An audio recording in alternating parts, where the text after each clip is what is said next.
Hello listeners, welcome to this last proper episode of Even the Trunchbull for the series.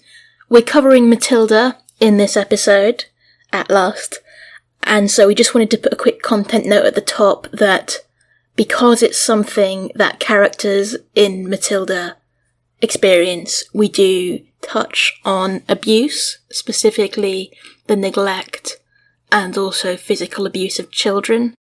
There's all your, Trunchbull-esque throwing children by their hair and stuff, which is played for laughs and where the children aren't really hurt. But when we go into Miss Honey's backstory, it gets quite dark. There is one particular incident which is described from Miss Honey's childhood at the hands of Miss Trunchbull, written as a traumatising moment, and we do discuss that. Apart from that, there is no description of abusive acts, although they are alluded to. We think it's pretty well handled in the book, and we hope that we handle the discussion okay, but we thought we'd let you know.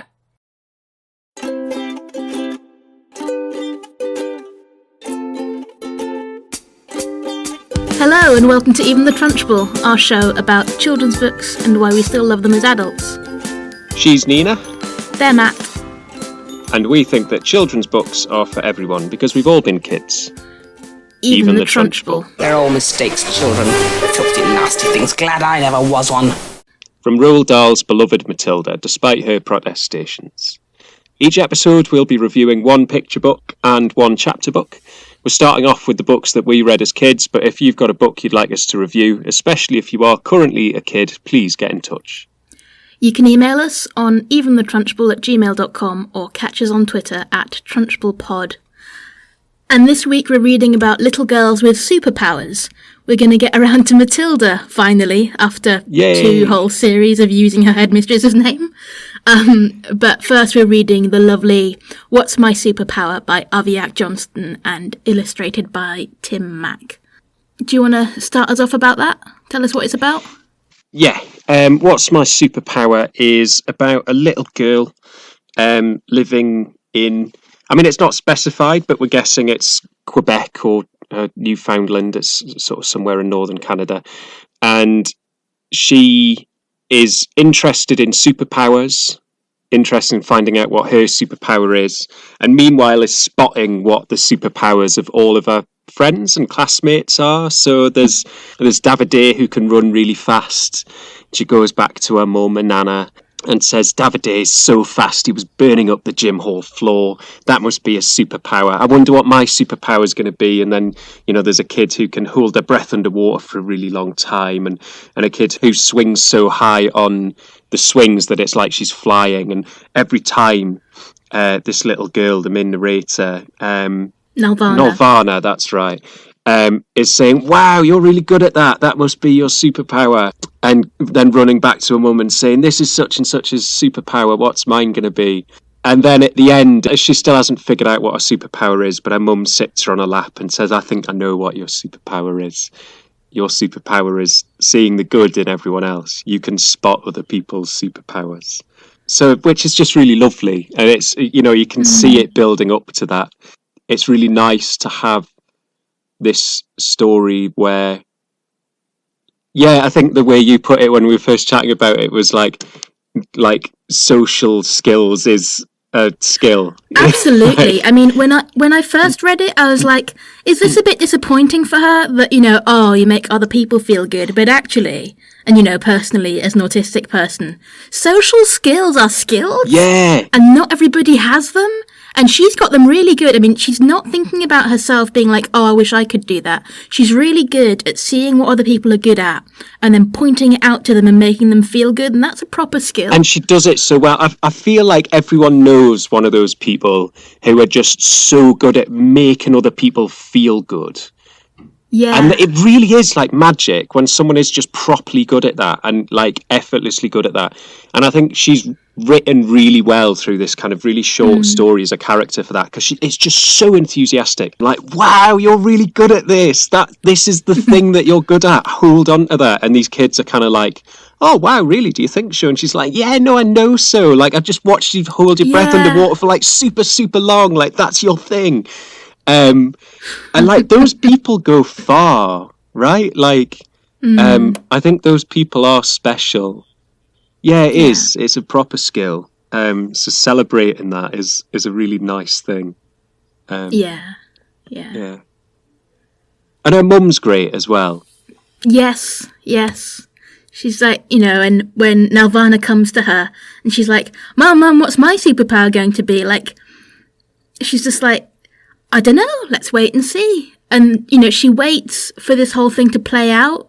She doesn't disillusion Nelvana. She's not like, superpowers aren't real.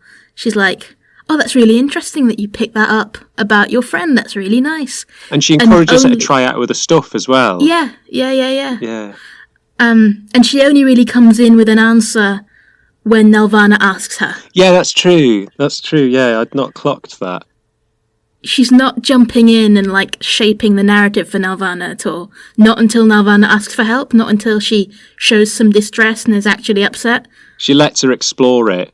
Yeah. And she encourages her exploring it. Like there's one of the kids she meets builds all these snow sculptures. Jonassy, he's called, yeah. Yeah, her cousin. And he can make Inukshuks. Yeah, builds a Nuksux, which it was lovely for me on a personal level. I visited Quebec about 3 years ago, and stayed with a dear friend, and learned about a Nuksuk. So there's these like stone structures which are kind of like cairns that you get in Scotland, but often shaped like a sort of person with their arms outstretched. So it's kind of like 2 blocks for the legs and then a sort of torso and a little head and arms sticking out. It's kind of like a big part of Inuit culture and other kind of Arctic Circle cultures, and they reckon they were used possibly as kind of like wayfarer points in a sort of landmarkless landscape. Yeah. So they're kind of pointing the way, or they're markers for where things are, like where a food store is or something. So it was lovely for me. I'd already been reading it. As I say, it's not sort of specifically set, but I was like, this is Canadian, isn't it?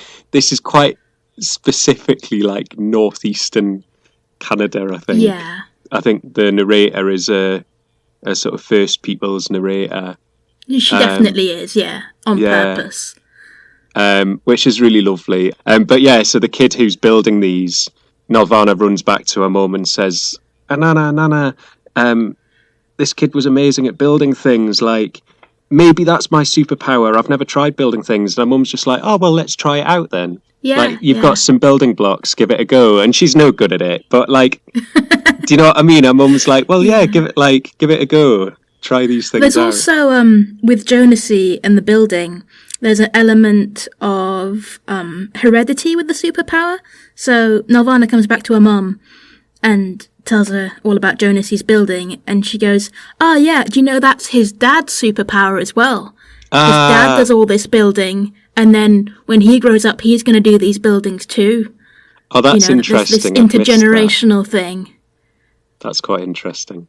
That some superpowers are inheritable, Or which kind of makes teachable. sense. It kind of makes sense because I suppose it's upbringing. Like I don't think it's like I wouldn't ascribe to it being like in the blood or whatever. But like you often get like children of famous actors or famous footballers grow up to be likewise. But I guess like you're surrounded by that culture and someone who's really good at that thing, who's like your kind of teacher for the first bit of your life. I guess it makes sense. But also, from the superpower point of view, it's a bit like The Incredibles, Like, people with superpowers make people with superpowers. Yeah. So do we think Nelvana's mum has this superpower of making other people feel good? Oh, definitely. I mean, at least she does with Nelvana, right? Like, it's a very gentle influence. Yeah, it's really nice. The illustrations by Tim Mack are really cute as well, aren't they? They're lovely. Yeah. And colourful. It almost looks a little bit like almost like collage. It looks like sort of people made out of kind of little paper shapes kind of thing. Yeah.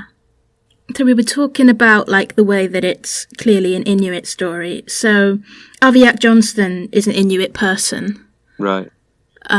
She she first wrote a YA book that won a bunch of prizes, including one for Inuit and First Peoples literature. And then her publisher asked her to do a picture book, and she was like, oh, I don't know, it's not really my thing. And then she saw this video of her friend's kid, and she was wearing this big helmet and these big goggles and this cape, and she says, I'm a superhero, but I don't know what my superpower is. That's great. And she was like, I'm having that. So obviously she asked her friend. And her friend said, yes, do it, but use the name Nelvana. That's my kid's grandmother. So that's why they're using the name Nelvana. Lovely. And I like that this clearly isn't primarily written for white children, because there's no explanatory comma when they come to, like, an Inuit word, which there are a few scattered through. There's a glossary at the end, but it doesn't interrupt the story to explain it. So it sort of expects, or you know, probably you, the reader, may well be an Inuit kid. I'm not going to explain to you your culture. Sure. know. Yeah. It's mainly by and for Inuit people. She said that she wanted to write a modern Inuit story because everybody thinks of them as like these people in fur coats sitting in igloos, whereas they haven't been like that for generations. She just wanted to show the way it is now, you know, people live in houses, you know, and have like plastic coats. But obviously there are still elements of the culture that are being passed down, you know, with like the language and with the building of Inukshuks and stuff. Yeah, and it's kind of lovely, I think, like right at the beginning, it sort of sets up quite a subtle but quite definite kind of defence for living in the sticks. Yes. You know, it's kind of like Nelvana loved her hometown where there weren't cars coming past like big monsters, and she could play in the street and she could play ice hockey and in the road, and its opening image is kind of like, this is the best place to live. This is a dream place to grow up. Like it's this really like nice, soft kind of celebration. I like the names as well. That the names of a lot of the kids are traditional Inuit names. That's really nice. So there's a bit of a mix, which I think is quite cool.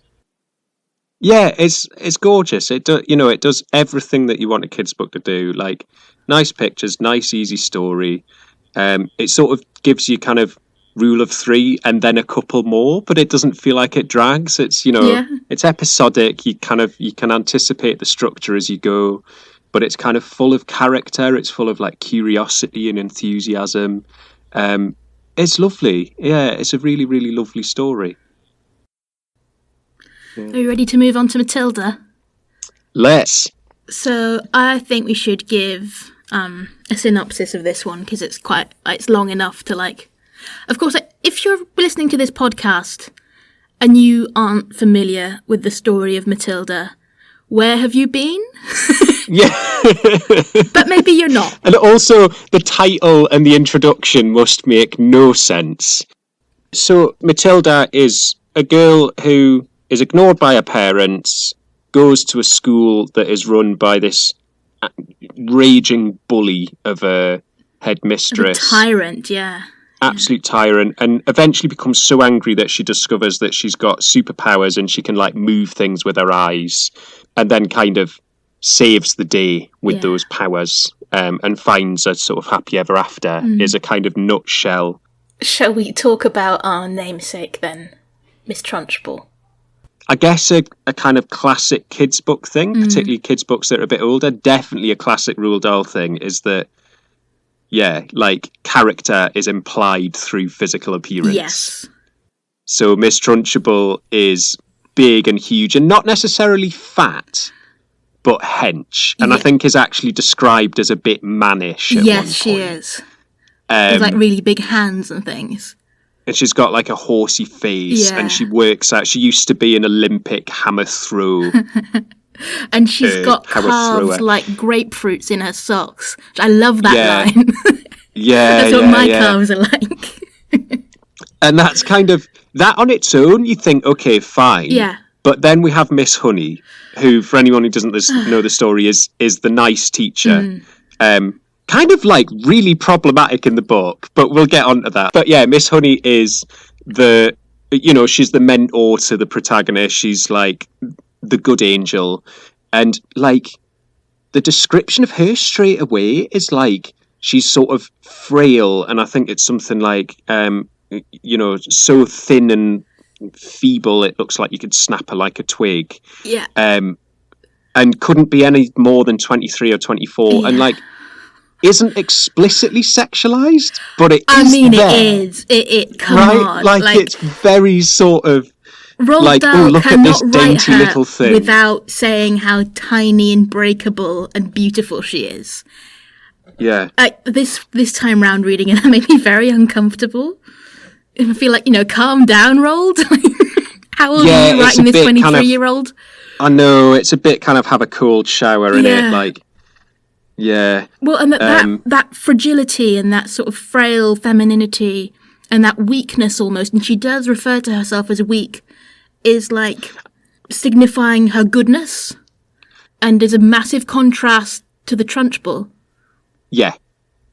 Yeah, and I think what it steps over the line or dangerously close to, without explicitly saying it, is that it's playing at the idea of virginal beauty for me. Yeah. Like, there's this sense of like untouched and pure, and which then becomes increasingly problematic because like Miss Honey has been like severely abused. Yes. Yeah. Like the book it really kind of is a story about abuse. Yes, and I think, surprisingly, I don't know, like, it handles it quite well, in that apart from the fact that Miss Honey decides to disclose to a 5-year-old in the first place, which is dodgy. I mean, Miss Honey is not cool in the book. It was really upsetting. You can forgive her, but she does do this thing which really bothered me. So after Matilda discovers her powers by tipping a glass of water with a newt in it over the Trunchbull's chest with her eyes, she confesses to Miss Honey and shows Miss Honey that she can do it, and then they go back to Miss Honey's house to like have a chat about it. And Miss Honey sort of talks herself into disclosing her history of abuse and family relationship to the Trunchbull by telling herself and telling Matilda, which is worse, you are a child, but you're sort of not a child. You're like an adult child. And maybe that's why I'm compelled to tell you about this. And, I mean, I know that Matilda needs to know this information so that Matilda can, like, bring it home and have, like, the glorious, magical revenge moment. But that moment of disclosure and that justification for it from Miss Honey, I mean, it's right, it plays right into the adultification of children, right? Like... Yeah. The thing is, like...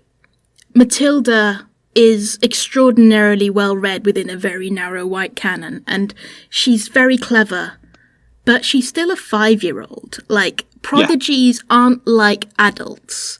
They still only have 5 years of experience on this earth, and they still need to be protected.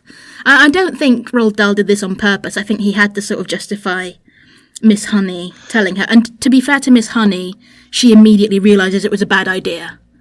It's really kind of gets under your skin reading it, because there's a lot that she doesn't say. She keeps saying, oh, I really don't want to talk about it. There was lots of awful stuff. I mean, there was this one time when I was 5 when she'd make us bathe myself and would come in, and if I wasn't clean enough, she'd hold my head under the water. But that wasn't the worst thing. I don't want to tell you about the worst thing. And you're like, Jesus, what was the worst thing?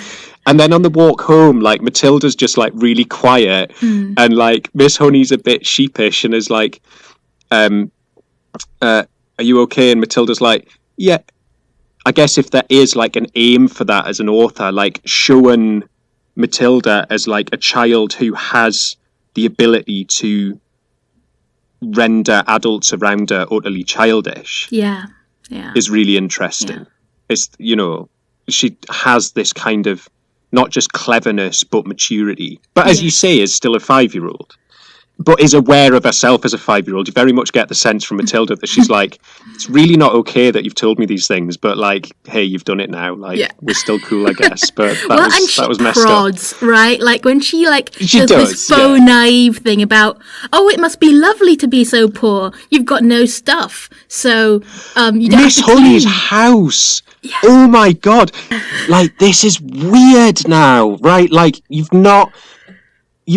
finished school, you've not, like, told her parents or any adults where you're going, and you're taking her back to, like, your little cottage, which turns out to be like A just hovel. so bleak. Like Yeah.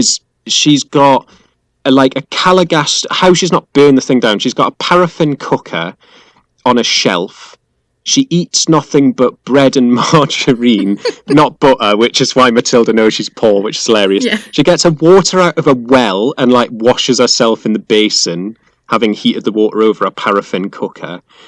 But it's the fact that she's just like, she's leading this kid literally up the garden path. Yeah, okay. So I think we're going a bit hard on Miss Honey, and to be fair to her, I think she regains a very appropriate role after that moment.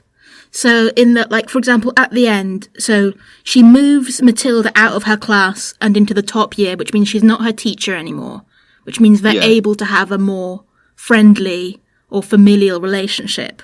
And then she comes over for tea after school and they just have these wonderful conversations, which seems really nice. And then when Matilda, and, you know, showing that she is a child, is completely freaked out by her family packing up and threatening to go, Miss Honey's very calm, and she's like, I'm sorry, I did think this might happen. You know, like, I'm not that surprised. And she's like, if you knew, why didn't you tell me? She's like, I didn't know, but this is what happens. And she's like, can I stay with you? And she says, if I have the consent of your parents, then of course. You know, like, and then they go and they get the parental consent. And they're like, whatever, one less mouth to feed because they're terrible. The ending is crazy. Yeah. It's literally like Matilda gets back from Miss Honey's house. And they're Everyone's packing. like throwing stuff into suitcases. And her dad's like, we're leaving. We're going to the airport in half an hour. Pack your stuff. It's just like, where are we going? We're going to Spain. When we're coming back, we're not. We're going to Spain. We're going forever. So she pelts it back to Miss Honey's house. It's an 8-minute walk and she does it in 4, right? And says, Miss Honey, my parents are leaving. Yeah. And then, as you say, Miss Honey's like, oh, I'm not surprised. Like, everyone knows that your dad's a crook. Like, he's probably been getting stolen cars for the last however many years and the police have caught up with him. And he's going to Spain like all the rest of them do. So Matilda's like, but, like, I don't want to go. And Miss Honey's like, well, you kind of have to. Like they have a right to take you with They them. have a right to take you. And then she's like, but what if I can stay? And, you know, Miss Honey's like, yeah, with consent, I'd love that. Let's not rush anything. Matilda's like, well, no, like, they're leaving now. So they, like, pelt it back. And they're like, Mum, Dad, can I stay with Miss Honey? And they're, like, putting stuff in the car. And it's kind of implied that it's like, oh, well, we haven't got a seat for her anyway because this suitcase has to go in the back because there's no room in the boot. And the mum's just like, oh, yeah, whatever, let her stay here. And the dad's like, yeah, sure. And then that's the end of the book. Yeah. Yes, I think you're right. I think Miss Honey, it like is still one of the heroes of this book. Yes. Absolutely. I kind of feel like both those things, the ending and the portrayal of Miss Honey, leads us on to, like, obviously last week we had quite a lot of talk about film versus book adaptation. Yeah. And quite a lot of disagreements. I feel like we're going to be more on the same page with this We one. agree. The film adaptation of this is brilliant. It's really, really good. I think the film tells the story a lot better Really? as a story. Yeah. They've adjusted the pacing quite well because the pacing of this book is weird. So you think of it as this story about so Matilda strange. resisting the Trunchbull, but Matilda doesn't even start going to school until the second half of the book. You've got a really Yeah, the first slow half of the first book half. is basically George's Marvellous Medicine meets the Twits, isn't it? Yeah. For So the first she's half. like, It's Matilda doing pranks on her parents. it introduces you to Matilda as the reader of books. Oh, here's something else I wanted to talk about. Like, people of colour were not invented in the 90s. Like, do you remember the bit where you see the list? So young Matilda goes to the library every day, and Miss Phelps helps her pick out books, and then you get a list of all the wonderful books that Matilda has read, I think probably in an effort to, like, make you impressed with her reading ability. Yeah. And also, it's interesting because Roald Dahl's making the point that her reading makes her more empathetic and broadens her worldview. But every single book in that list is written by a white person, and all but 2 are written by men. And not often colonialists as well, Yes! you know. I was really, like, I don't know, it really stood out to me this time. Like, She travelled to India with Kipling. yeah, and have you read Kipling on India? It's so racist. Like, it's incredibly Of course racist. it is. Of course it is. Yeah. But not even, like, subtly. like this book, which just doesn't seem to have any people of colour in it, even though there were definitely people of colour living in English villages whenever this is set. This is also something they did better in the film, is they cast more widely and more diversely, although all the main characters are still white people. Lavender is a little black girl, and I think portrayed beautifully by the actress. Like, she's really endearing and, like, clever. And then it sort of shows you her home life and how her parents don't care, and how she decides to deal with that by pranking them. And there's this series of fun pranks, and each prank gets a whole chapter, which means we're halfway through the book when she starts. And then, like, so the first Thursday of the school year, Matilda realises she has powers. She spends 1 week practicing her powers. Next Thursday, Trunchbull comes back and Matilda gets her. And then her powers go away. And then kind of the book ends. So in the book, she's got powers for only a week. And I feel like they elongated that in the film, so they had her powers come on much sooner when she's at home. And I don't think they have them go away at the end. No, they don't. She keeps her powers, but, like, uses them for good. Like, you've got that lovely image of, like, Matilda reading to Miss Honey in bed, and then summoning a chocolate over from the box on the other side of the room with her eyes, which is just lovely. Yeah, but I kind of like that the powers are more boundaried in the book, because Miss Honey gives a very credible explanation for them. So they're triggered off by this huge sense of injustice in Matilda, because Miss Trunchbull is accusing her of having done something she hasn't done. And so then she feels the heat building up behind her eyes, and then the little invisible arms come poking out of her eyes and, like, push the glass over. So she discovers them then, and then she practices for a bit.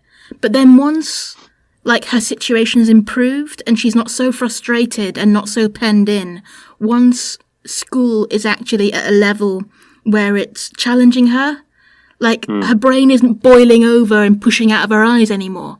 Like, it's sort of, it's explained as a sort of a overflowing, a bubbling of, like, a frustrated mind. And now that she's not frustrated anymore, she can go back to being a normal child.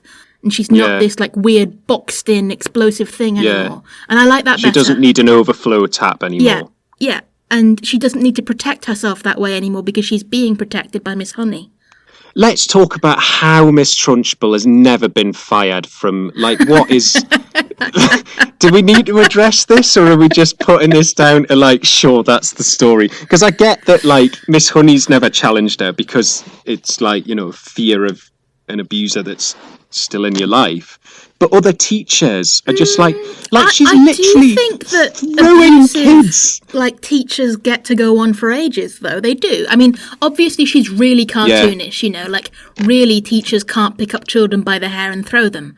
But people do mistreat children in schools, and schools are often really oppressive structures. Like, I'm not that surprised she hasn't been fired before. Like, plenty of, like, figures of authority in oppressive structures get away with stuff for years. Especially because it's really funny that the kid's like, oh, they know she can't hit us, but she can throw us out the window. Yeah, it's interesting, isn't it? Because I guess that Roald Dahl's writing at a time that's sort of not long after the abolition of corporal punishment. Yeah. And it's very sort of like Miss Trunchbull's, like, clearly itching to just hit him. Yeah. But she can't. So she does all these creative violence things. But I mean, like, but you can't be allowed to do that either. But she, like... Well, the way that Matilda justifies it is, like, she's so outrageous that no one would ever believe us. Yeah, that is really interesting, actually. That is really interesting. Yeah, who are you going to tell? Who's going to believe you? That she threw a girl by her pigtails into, like, the sports field. Yeah. So it is, I mean, you know, potentially it's kind of a really clever book, because the whole book is kind of about abuse. There's the bits that are really transparent with that, but the whole thing, like, even that, there was fear tactics and the kind of the kids policing themselves to go along with, you know. So there's this glorious theme of the children punching back and fighting back, which they also played down in the film. Like, in the film, only Matilda resists, really. But when Matilda joins the school in the book, this older girl, Hortensia, sort of inducts her into We Resist. And we do stuff to the Trunchbull. And like her and her little pal Lavender, and they're 5. And she's like, oh, you little titches, you can't do anything. Like, yes, we can. Lavender decides to put a newt in like the Trunchbull's water. Like all the children together seem to be united in resisting the Trunchbull. And this is really clear in the chocolate cake scene. Bruce Bogtrotter, who's a large child. Yeah, the fat phobia is present. Like, of course, the child who steals the Trunchbull's cake is going to be a round, fat child. But to be fair to him... He's kind of the hero in this moment. He is kind of a hero. Yeah. So he's nicked some cake from the Trunchbull's private study. So Trunchbull sits him down in front of the whole school straight after lunch and says, you stole some of my cake, didn't you? Would you like some more? He's like, no, thank you. And she's like, no, you'll offend the cook. Have some more. Yeah.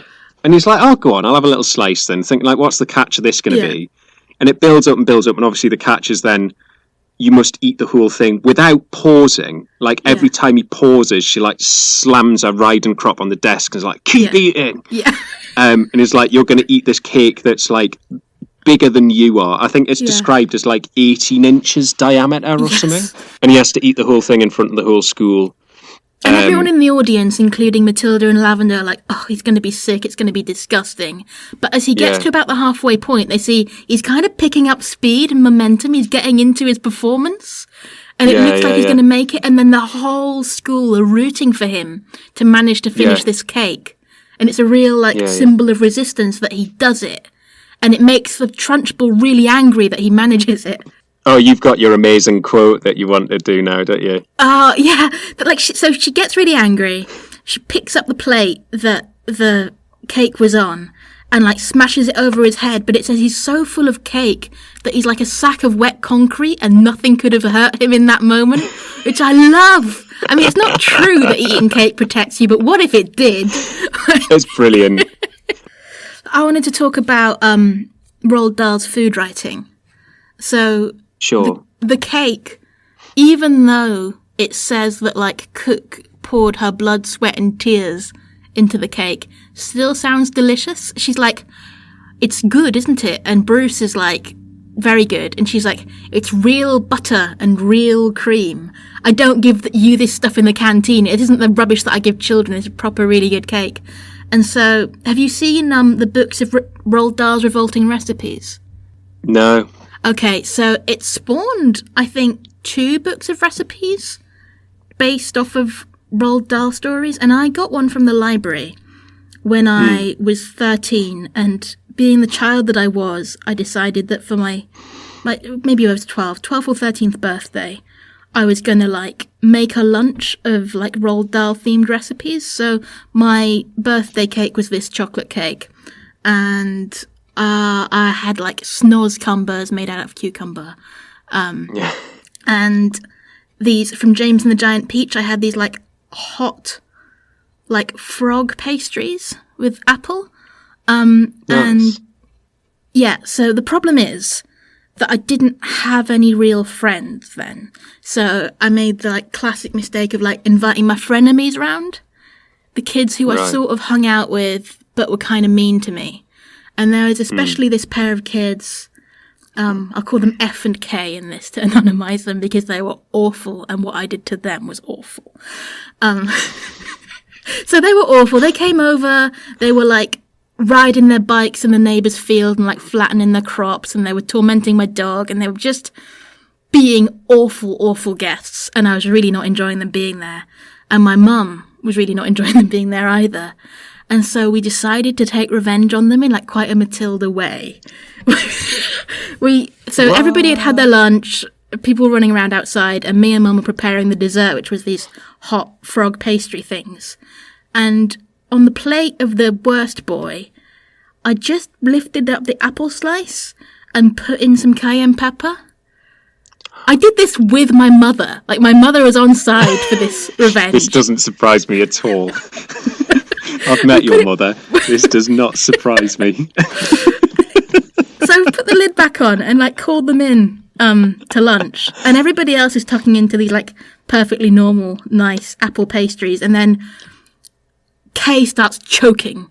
He's like, sure, hot. And everyone's looking at him like, what do you mean? These are fine. And everyone's eating theirs. And he's like, so, we pour him some water. And I made sure that he'd eaten all the cayenne pepper bits. Then I was like, oh, I'll have it. And I ate the rest, and I was like, I don't know what you mean. These are completely fine. Brilliant. That is a proper Roald Dahl revenge story. It was. Well done. So, thank you. Sticking on brand. I like it. Matilda was really important to me as a kid. Even with all its issues with, like fat women and thin women and like masculinity and femininity and fatness and ugliness. I wanted to talk a bit more about like the politics of appearances and morality as appearances. So there's a lot of fat stuff, like virtue is thinness and youth and beauty, and evil is a massive butch woman, unmarried and old and ugly and too strong and too manly. But also there's some of that going on with the Wormwoods as well. So like Mr. Wormwood is shown as like sort of impotent and like useless by being like small and ratty compared to his big fat wife. They haven't made her fat in the film, but she's like quite fat-phobically described in the book. And it's interesting because it's almost like Roald Dahl wanted to disagree with himself. When he has Miss Honey come round to talk to the Wormwoods about Matilda, Mrs. Wormwood says, I chose looks, you chose books. But then if you're going to make that point that like it's vapid to choose appearance over education, you can't be making the representative of education this like beauty and Mrs. Wormwood ugly. Like, if you were really going to make that point, why isn't Miss Honey sort of plain and fat and mousy and like whatever you were saying? I think if we're being kind to him, maybe what Roald Dahl's driving at here is that there's different kinds of beauty. There's the self-aware, self-conscious, self-constructed beauty, and Mrs. Wormwood is like clearly a very insecure person, but is invested in being good looking. So has all the products and has her hair dyed and the roots done. It's rubbish, Matt. It's like, it's so misogynistic. It's like, you should be beautiful, but you should not care about being beautiful. You should look completely natural and effortless. Like, you shouldn't ever be seen to be putting effort into your appearance, but also be really thin and beautiful and like virginal. Like, it's such rubbish. I think Mrs. Wormwood's a really interesting character in the book, though, because she's less directly neglectful than Mr. Wormwood, and less directly neglectful than either of them are in the film. Like, there was one really interesting moment for me where she says something to Matilda like, oh, your dad thinks he's a lot cleverer than he actually is. As you'll grow up, you'll learn to realise that that's true of most men. And there's this kind of like woman-to-woman confidant kind of thing. Like, and I felt really sorry for Mrs. Wormwood at that point, because I've really got this sense of her as a character who's just very, very insecure and has just clung to the things that she's been taught to cling to. Yeah. You know, it feels like more of a systemic thing. It's like, I am a woman, therefore my job is to be beautiful and get a man who can look after me. Yeah. And look, like, you know, it's not directly in the book, but if we read between the lines a little bit, like, a husband's a gangster. Like, it's revealed at the end, like, he's in league with like really dodgy people. He's buying stolen cars and he's fleeing to Spain. And he's just like, we're leaving now, half an hour, get in the car. Do we feel sorry for Miss Trunchbull? I think it's an interesting exercise to try. It's made quite clear that Miss Trunchbull has grown up, you know, she's an Olympic athlete. She was a hammer throw athlete. And she's very much into like discipline and training and like keeping at best. Yeah. So I listened to fellow podcasters, The Villain Next Door. So what they do is they pick a villain from children's literature and they try to read them generously. Sure.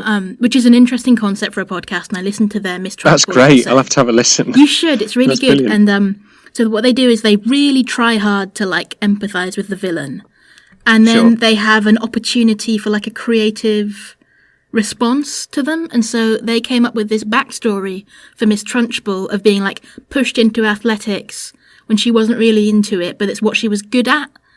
Yeah. And she had these other ambitions that got like, so they really lean in on, so it's interesting. So if you imagine what Miss Trunchbull would have been like as a child, I feel like she was a child who would have looked like how I looked as a child. Like stocky, muscular, not traditionally feminine, and bullied for it, right? Like, I was like that. And that's not an easy woman or girl to be. Those are not easy traits to carry as a woman. And Roald Dahl, as the narrator, hates her for it, right? Like, her athleticism and stuff, like, makes fun of it. But imagine you're that person who's, like, made sport your whole life, and then sort of you've gone to seed, you've aged out of, like, your top performance, your peak performance, and now you're teaching kids. I think Tim Minchin's, so we haven't talked about this other adaptation, Tim Minchin's musical adaptation of Matilda gives her a song about this called The Hammer, and it's about how she achieved being, if you want to throw the hammer for your country, you've got to keep your feet in the circle all the time. It's like, you stick with your training, you stick with what you've been taught. You don't need empathy or self-esteem, you need discipline. Discipline is what made me, and discipline is what I'm giving you. Now, of course, she's a terrible abuser. Like, yeah. But I think she genuinely believes that the way to teach kids is to beat it in. And I think, honestly, I think Roald Dahl hates big women, and maybe possibly queer women. I mean, you could definitely read Miss Trunchbull as queer. She's older, she's unmarried. You could definitely read her as a butch lesbian or a trans woman, I think. Or both. Yeah.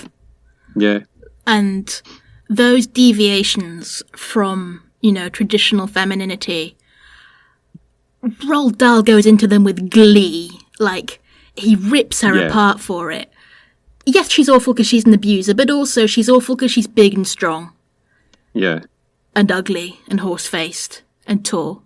I don't think these things prevent the book from being a good book. But it's... No. For example, in the play, so in the film they cast Pam Ferries as Miss Trunchbull. In the play, she's always played by a man. I don't know how you feel about that. She's sort of like in the ugly sister man in drag role.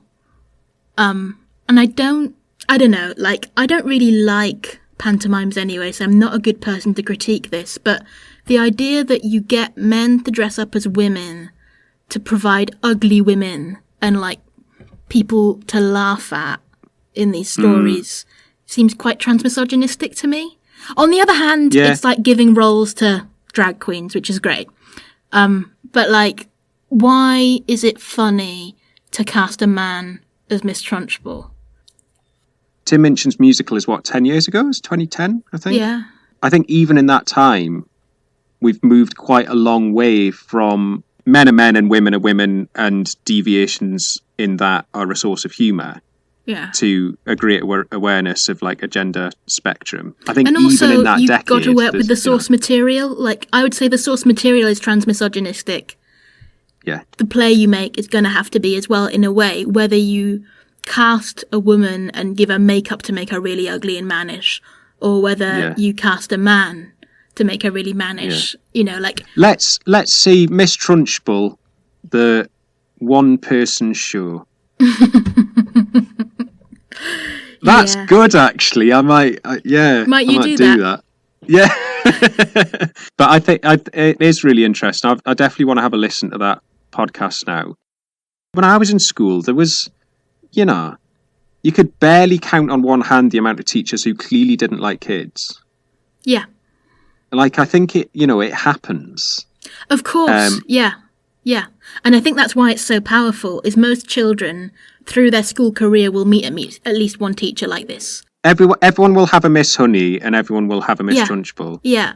I think, you could read the book to kids from kind of 6 or 7 upwards. Yeah. It's really short, surprisingly short, the book. You get through it really quickly. Yeah. The chapters are chapters. Generally pretty short as well. It's pretty much one event per chapter, isn't it? So I would recommend this book to girls. I mean, everyone, but especially to girls. And there's this great line where Miss Trunchbull says, I find rebellious girls especially hard to squash. Rebellious boys are one thing, but the girls, and that's when she goes, I'm glad I never was one. I think there's definitely some attempts at feminism in it, and it's partially successful. Well, it does pass the Bechdel test, Oh, for sure. which is, Girls as and women we've talk about lots of established, things. shouldn't be difficult to do, but kind of is. Shouldn't be at all difficult. But let's celebrate when it does happen. Yeah. So as you were saying, 6-year-olds and up. Also for early readers, I think I read all of these Roald Dahls when I was 7, 8, 9. Yeah. My reading was just starting to take off. Yeah. And it's It's good easy fun. enough, the language is easy enough. Yeah. It's really fun. And don't be, and obviously we've talked about some pretty dark subjects with this. I think that would kind of go over your head for the most part as a kid Yeah. that age. I don't think it's a book to avoid giving to your 8-year-olds, No. It's No. the main It's thing that safe. it's about is superpowers and overcoming. Reading it as an adult, it's crazy dark. Yeah. It's really But this is quite often the case with troubling at children's points. books. Yeah. It's true. It's very true. It's Roald Dahl. It's Roald Dahl doing what he does really well. Kind of making it up as he goes, I think, but doing it spectacularly well. Okay, so that was episode 8 of Even the Trunchbull. Thanks for listening. Once again, if you've any thoughts on books you loved as a kid, Or love now as a kid. let us know, or ask a grown-up to let us know. We're at eventhethrunchbull@gmail.com, or catch us on Twitter @TrunchbullPod. Intro music for this episode and every episode is What a Wonderful Day by Shane Ivers. And remember, kids' books can be for everyone, because we've all been kids. Even the Trunchbull.